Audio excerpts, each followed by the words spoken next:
भाषा एवं साहित्यर समृद्धता को सक्रिय भाव में प्रोत्साहित एवं पालन करने को प्रतिज्ञा करुछि। दैनंदिन जीवन में निज मातृभाषा व्यवहार करी मोर भाषा सह परिचित कराइबी।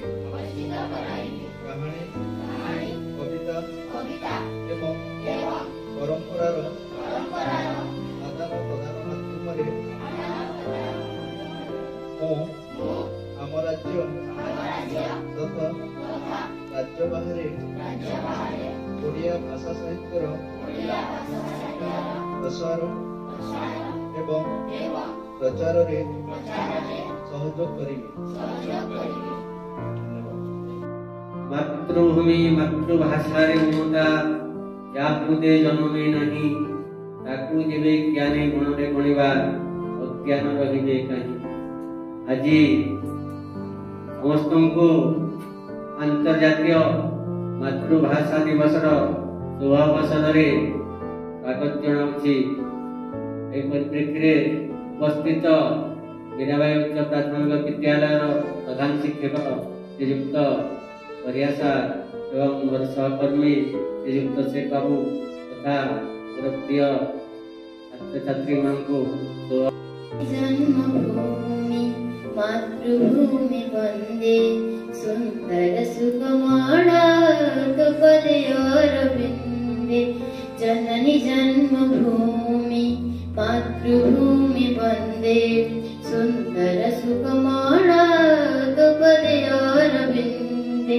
मथ परे हिमालय गिरिराज विराजे पदतले महुदधि मथ पिटी गरजे।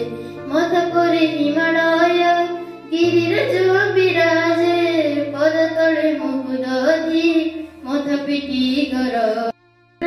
प्रधान शिक्षक मोर तृतीय शिक्षक गण एवं मोर समस्त भाई और भौणी मानकु आंतरिक शुभेच्छा। आज होछि 21 फेब्रुआरी अंतर्जातीय मातृभाषा दिवस। एही दिवस मातृभाषार गौरव बढ़ाइबा पाई एवं विविधतार सम्मान करिबा पाई उद्दिष्ट। मातृभाषा केवल आम भाषा नुहे, यह आमर संस्कृति ऐतिह्य एवं चेतनार प्रतीक। मातृभाषार समृद्धि पाई आसरे आसरे भौणी भाई मातृभूमि और मातृभाषा उभय आमर जननी भक्ति भाव पूजिबा तुमको आमे दिवस रजनी। हेउछि जीवन आधार। एही भाषा रे थाए आम गौरव और संस्कृति। यह करिबा सम्मान और सेवा एही आम प्रत्येक मुख्य कर्तव्य। मातृभाषार प्रसार पाई समस्त लड़िबा होय। मातृभाषार प्रसार पाई समस्त लड़िबा होय। हेबा पाई कर जेबे आका उच्च कर आगे निज मातृभाषा। उच्च हेबा पाई कर जेबे आका उच्च कर आगे निज मातृभाषा। परिचय भावना और स्नेहर अभिव्यक्ति ताहाकु करिबे सदा सम्मान एही पर गर्व। समान माटी रे रख मातृभाषा को उच्चारे रख। मार समान माटी रे देख मातृभाषा को उच्चारे रख।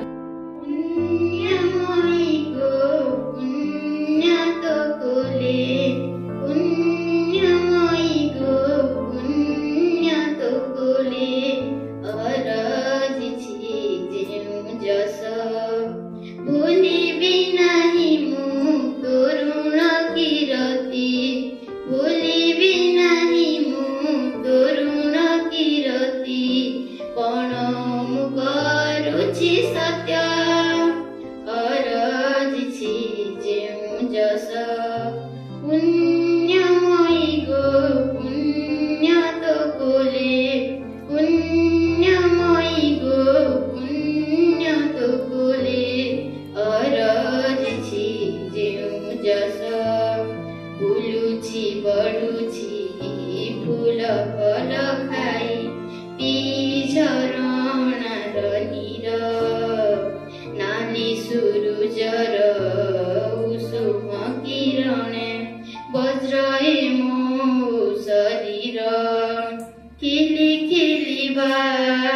सुबासे अंतर किली किलिबा सुबासे अंतर सेते केले पुलकिता अरजिछि जेउ जस